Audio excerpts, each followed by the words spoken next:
kulankan Muqdisho ay isugu yimaadeen odayaasha waxgaradka nabadoonnada culimada dhalinyarada iyo haweenka beesha gaaljecel ayaa waxay kulankooda diradda ay ku saareen 3 qof oo la sheegay in ciidamada dowladda Soomaaliya ay ku dileen deegaanka Kabaherig oo qiyaastii 26 kiiloomitir u jirta degmada Walweyn ee gobolka Shabelaha Hoose igoona falkaasi ku tilmaamay xilligan mid laga xumaado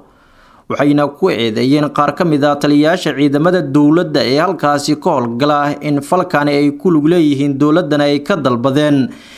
in sharciga ay marsiiso saraakiishii falkan ay ka qayb qaatay nabadoonnadii waxgaradkii iyo haweenkii kulanka ka hadlay ayaa waxay dhanka kale ka tacsiideeyeen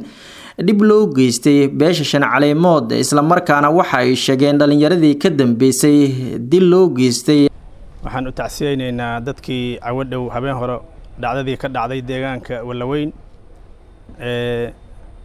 oo ay ku dhacday walaalaha in shan caleemood gacan ka xaqdaran dishay dadkaas xoolaaleyda ah insha Allah waa sidii odayaashii iga horreeyay ay sheegeen waxa la soo gelin doonaa gacanta cadaaladda la soo gelin doonaa waxaana u xil saaran raggii nabadeynta aan u xil saarnay ee 9 nin ahaayo beesha gaaljecel ayaa haddii alle idmo hawshaas wax ka qaban doono waxaan insha Allah maanta halkan iskugu nimid dhacdada ka dhacday degmada Walweyn waxaan aad iyo aad ugu xunnahay oon ka tacsiyadeynayna dadkii insha Allah lagu gardarooday oo ka baxay walaalahan shan caleemood oo gacan ka gardaranna ku baxay waxaan leenahay sabar iyo iimaan Allah idinka siiyo ilaahay idinkiis janno fardowsana Allah ka baraabay musiibadii la yaabka lahayd oo ka dhacday magaalada Walweyn inna lillahi wa inna ilayhi raaji'uun waan u tacsiyeynaynaa dadkii aan qodobadii aan ku heshiinay aan jibinay waan u tacsiyeynaynaa intii ku baxday ilaahay sabar iyo iimaan ha ka siiyo ayagana janno fardowsi Allah ugu bishaareeyo beesha shan caleemood in gacanta lagu soo dhigi doono isla markaana ay marsiin doonaan sharciga ay wixii ka dhacay degmada Walweyn ina waaxigeeda baadiyaha markii ugu horeyso waxaan ka mid ahaa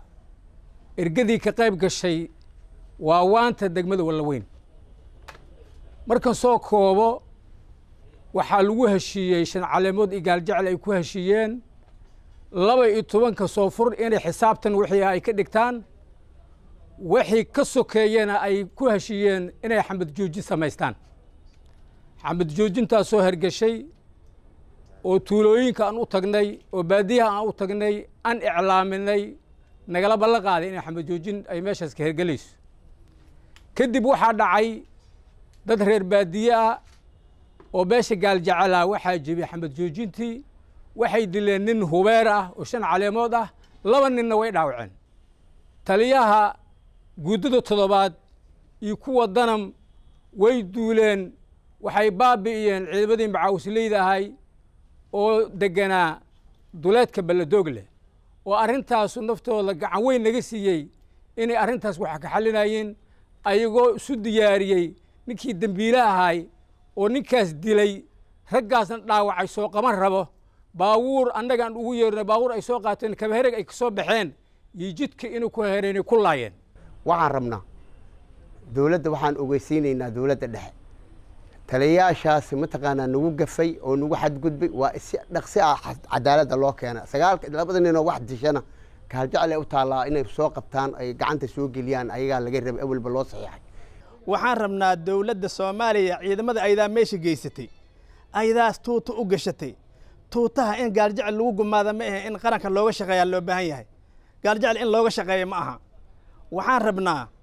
warkayna waa cadihay 2 jeer nala weeraray dadaa nooga dhintay dhalinyaro gaaljecel oo la yaqaan meesha joogtay xildhibaano ogaayeen reer ciidamada meesha jooga ay ogyihiin la soo hasuuqay markii la dili waliba ninkaas dhaawac markaas noqday nimankii ciidamada meesha ku duulay waxaan xog ahaynaa oo markii nala weydiiyay aan sheegi doonaa qoriyay dadkii markay ka qaateen nimanka wax weerara beeshiisa qori laga qaaday qoriga markii laga qaaday waxa loo sheegay qoriga adwad gaaljecel ma leh beeshaada iskale waa loo celin ninkaas qoriga markii waxaas dawladda aday saas tahay waxaan rabnaa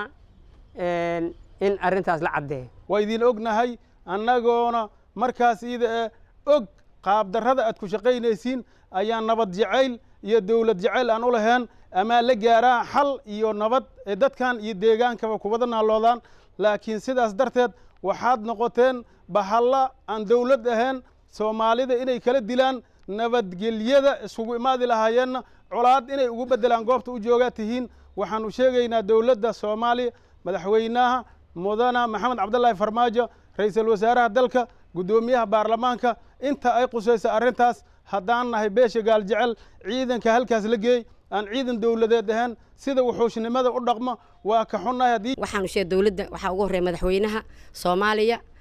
Maxamed Cabdullaahi Farmaajo حسن شيخ حسن علي محل إشاق حسن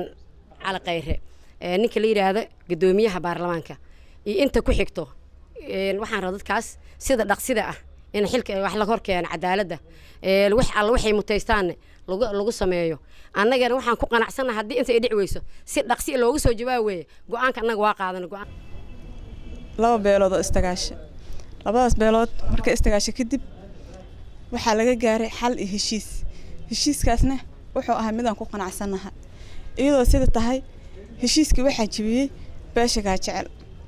ha ahaatee iyagoo jibiyeen iyadoo lagu raad joogo oo la raadinayo oo ay labadii dhinac hadana ku qanacsan yihiin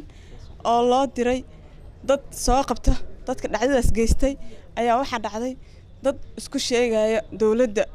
oo kamid ah ciidamada dawladda ah ayaa dadka loo diray soo qaban lahaa